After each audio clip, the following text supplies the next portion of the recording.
Ini lebih hebat daripada istighfar. Kekuatannya dalam hal menghapus dosa kita. Astagfirullahaladzim, astagfirullahaladzim, itu istighfar, kita minta ampun kepada Allah. Nah, itu lebih cepat menghapuskan dosa daripada istighfar kita itu.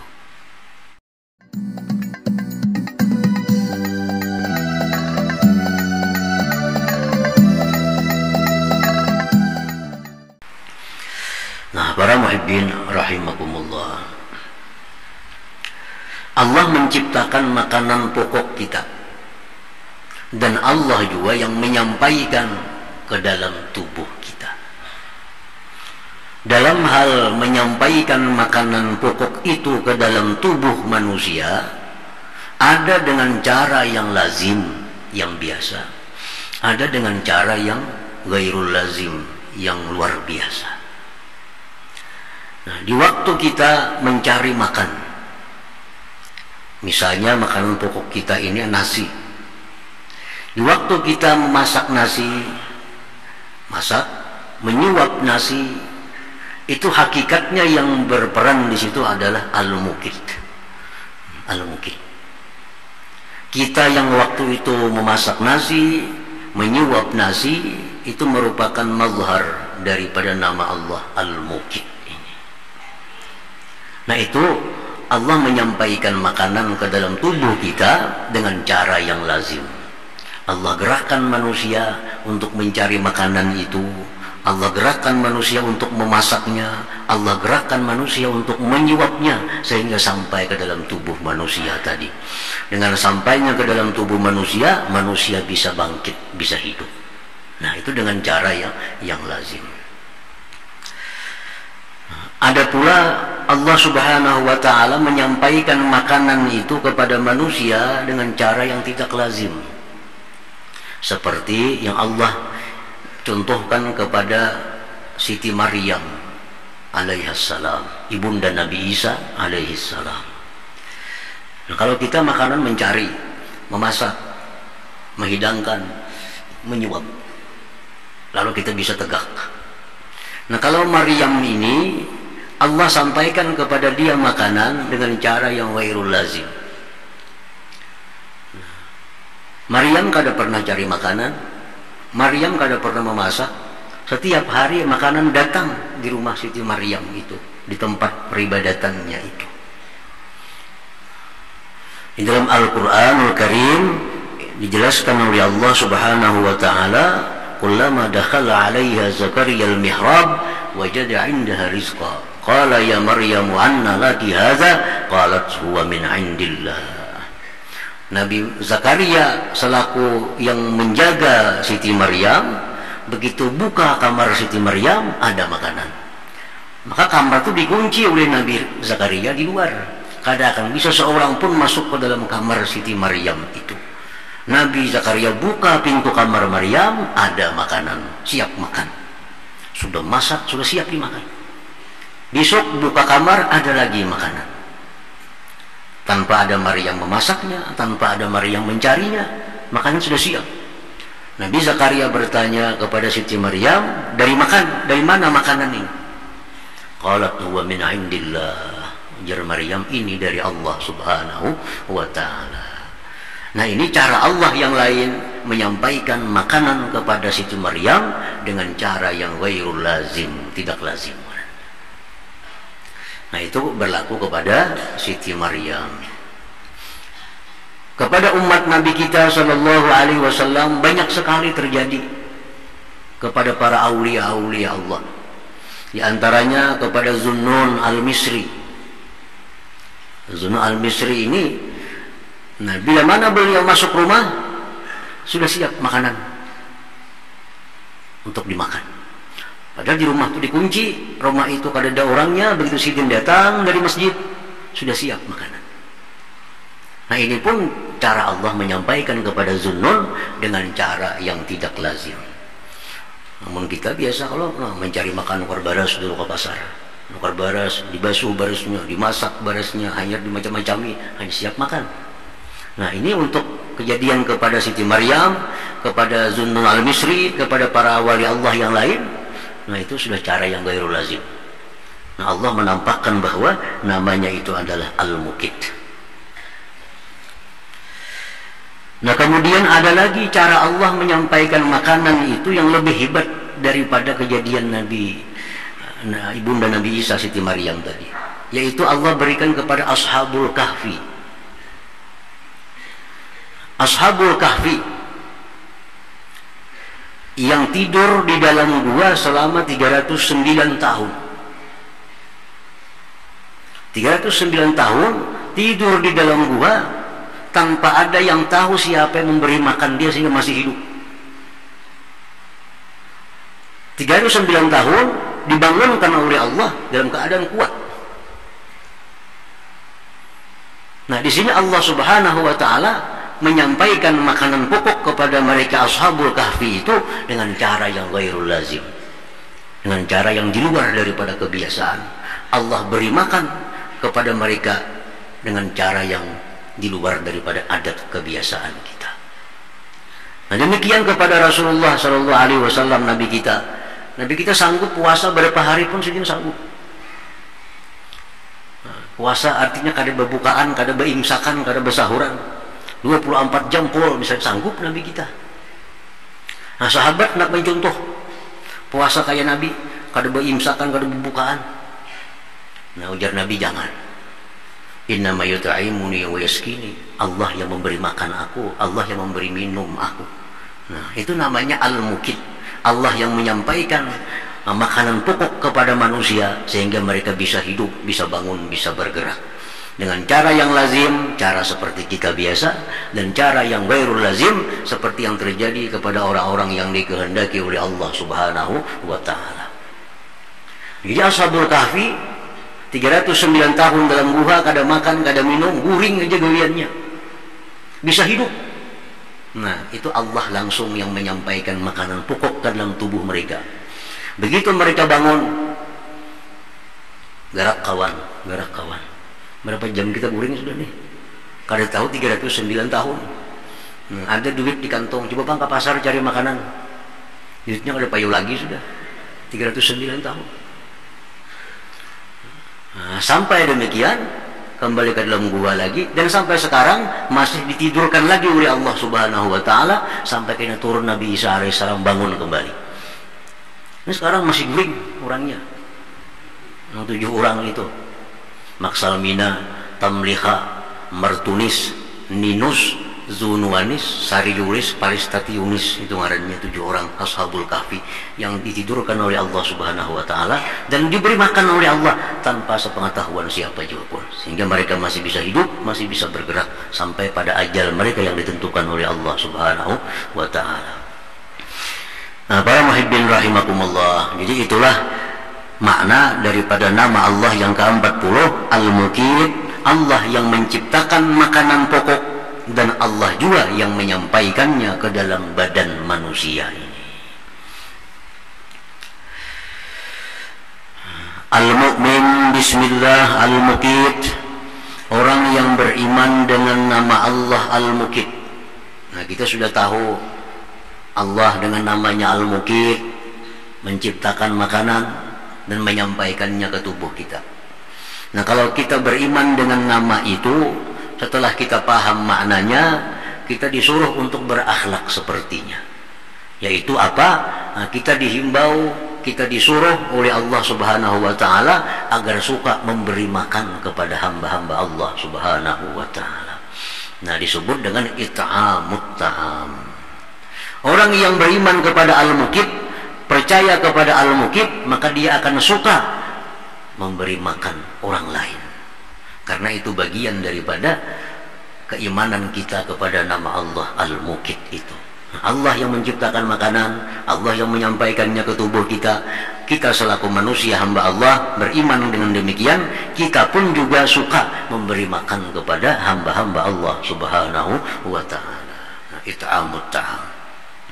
Para muhibbin rahimakumullah, banyak sekali hadis-hadis Rasulullah sallallahu alaihi wasallam yang menunjukkan kelebihan daripada it'amut ta'am ini.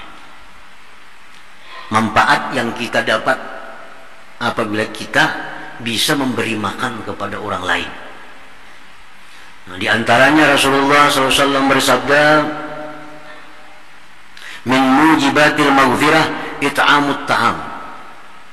Ujar Nabi, sebagian perkara yang bisa menghapuskan dosa kita, it'amut ta'am, memberi makan kepada orang lain.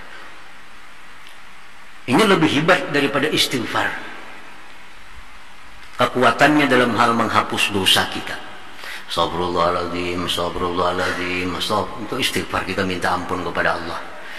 Nah, kita memberi makan kepada orang lain itu lebih cepat menghapuskan dosa daripada istighfar kita itu. Nah, dikisahkan dalam sebuah kisah di zaman dahulu, ada seorang ahli ibadah. Lebih 60 tahun orang ini hanya berkhalwat pekerjaannya, beribadah kepada Allah Subhanahu wa taala. Nah, suatu hari orang ini keluar dari khalwatnya mencari makanan, cari makanan. Dalam perjalanan mencari makanan itu, seseorang ini tergoda dengan seorang perempuan. Akhirnya dia berzina dengan perempuan itu.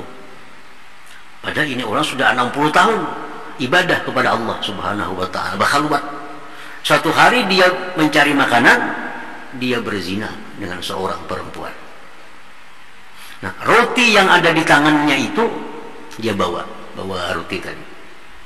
Ada orang kelaparan. Ada orang kelaparan. Dikasihkannya roti itu kepada orang yang lapar tadi. Kenyang orang itu. Nah, diberitahukan Nabi pada waktu itu bahwa soal ibadah yang 60 tahun tadi betapa berkhalwat dalam tempat ibadah itu, habis semuaan amal ibadahnya gara-gara dia berzina itu. Habis semua. Ditimbang amal ibadah 60 tahun itu sirna dengan perbuatan zina itu. Didatangkan amalnya yang memberikan roti tadi kepada orang yang sedang lapar. Nah, dimasukkan dalam timbangan amal orang ini, maka akhirnya menanglah amal kebaikan seseorang yang ahli ibadah tadi.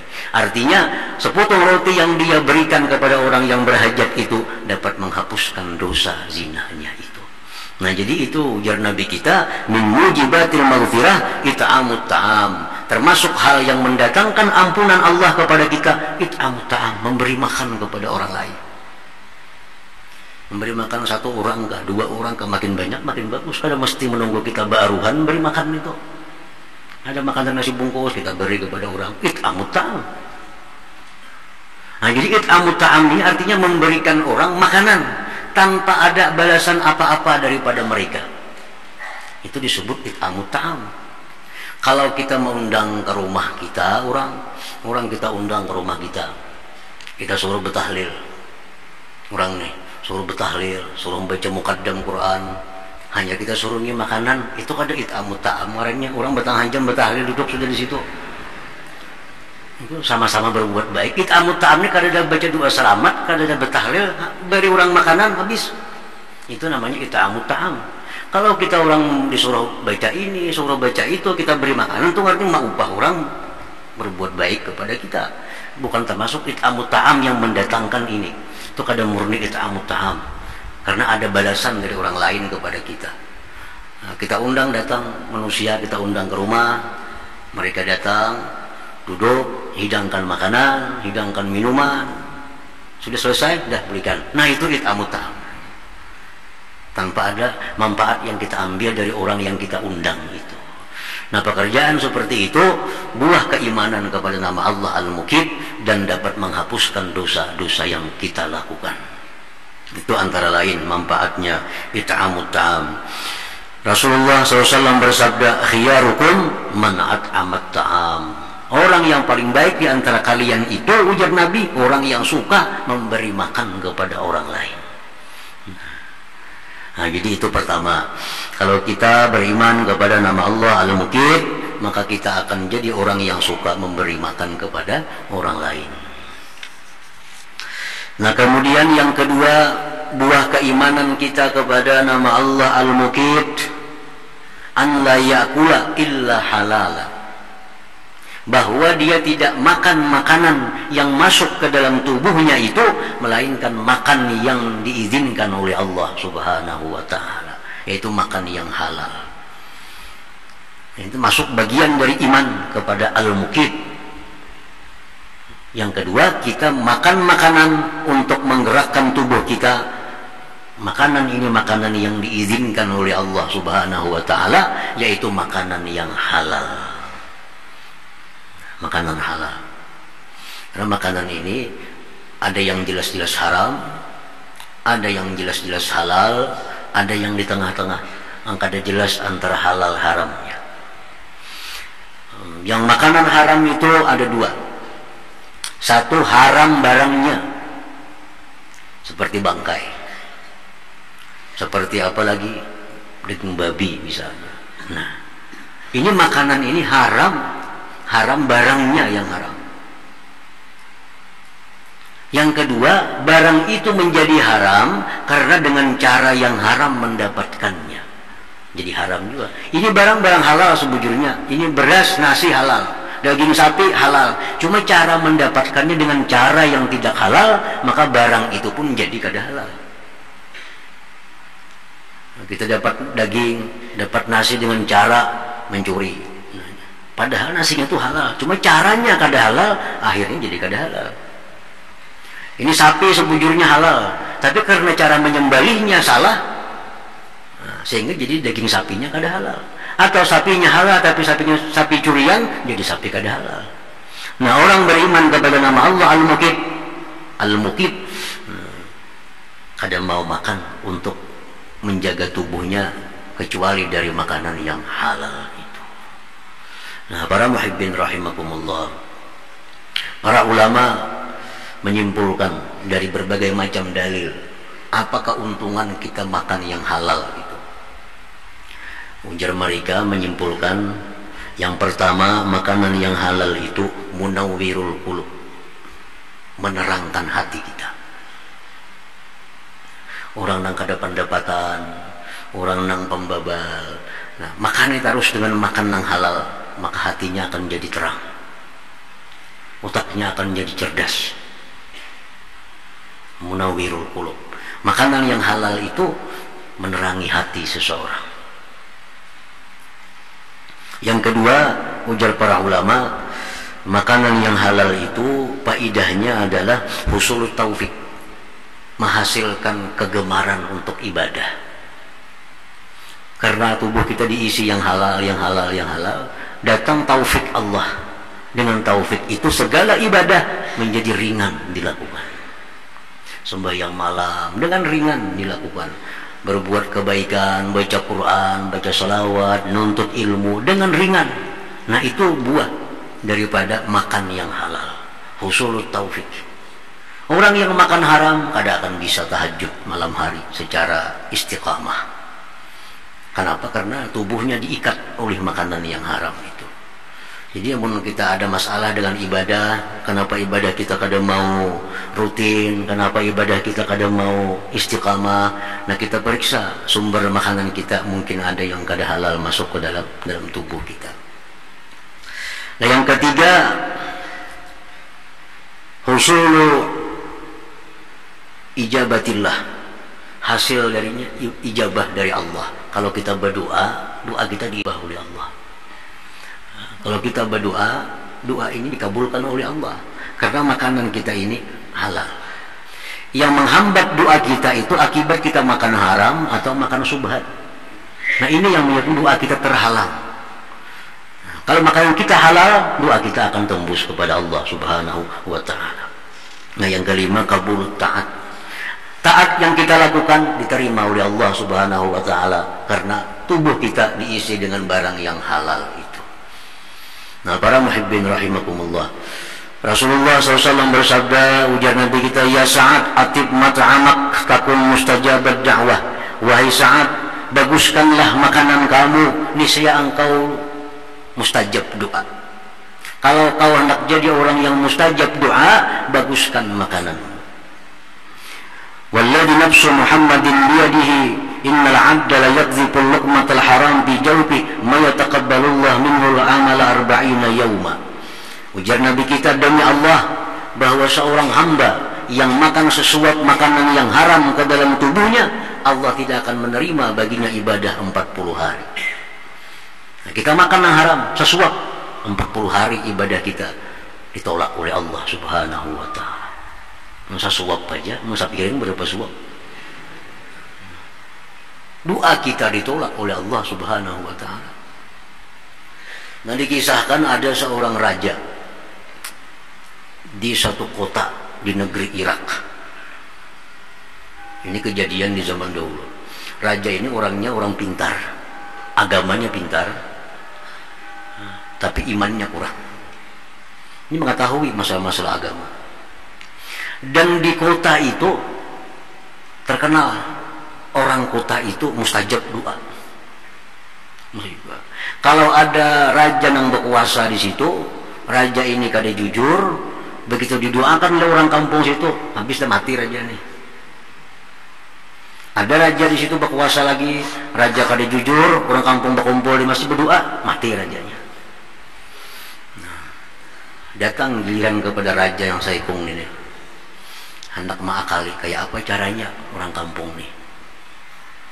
Ini kalau aku salah-salah sedikit ini didoakannya bisa mati juga aku nih. Nah, orang kampung ini mustajab benar doa. Diselidiki oleh raja itu, ternyata mereka hanya makan yang halal, hanya makan yang halal. Nah, lalu si raja ini maulah pengumuman ke seluruh penduduk kota itu. Ujar raja pengumuman, besok hari seluruh rakyat agar membawa sebiji telur ke masjid ini. Nah, satu orang satu biji, karena aku perlu telur banyak. Masyarakat kota telurnya kada larang juga, masing-masing datang buahin talo sebiji seorang ke masjid. Hibak masjid buahin talo, kumpul di masjid. Nah, lalu si raja ini besok keluar lagi pengumuman. Ujar raja, aku kada jadi perlu hintalo. Sekarang hintalo ambil kembali. Ambil kembali. Nah, masyarakat itu kan andak tinggalkan. Terkumpul hibak masjid hintalo. Raja nyuruh ambil kembali hintalo. Nah, masing-masing mengambil hintalo, membawa bulik. Hintalo siapa kan tahu lagi nih. Serbu semuaan. Nah, serbu semuaan. Semuaan membawa hintalo. Jelas apa huruf sudah hintalonya. Nah, kalau lagi mencari mana hintalo seorang ada ingat lagi. Pokoknya asal bawa dua, bukti kembali dua buah bulik, dua beranak, anda sebiji buah bulik. Nah, dimakanlah hintalo oleh sakutaan tadi kan, dibulikkan oleh raja. Nah, sekarang jar raja, pendudukku sudah makan barang subhat semua. Sakutaan makan subhat sudah. Nah, hintalo tadi kada jelas ampun siapa masing-masing mengambil. Nah, lalu si raja ini berbuat zalim. Macam-macam tindakannya raja yang berbuat zalim itu ini. Berkumpul orang kampung masjid berdoa kepada Allah, kada kabul lagi doanya. Kenapa? Makan hintalo subhat tadi sebiji gara-garanya. Nah, jadi ini kisah kenyataan terjadi di negeri Irak pada waktu itu.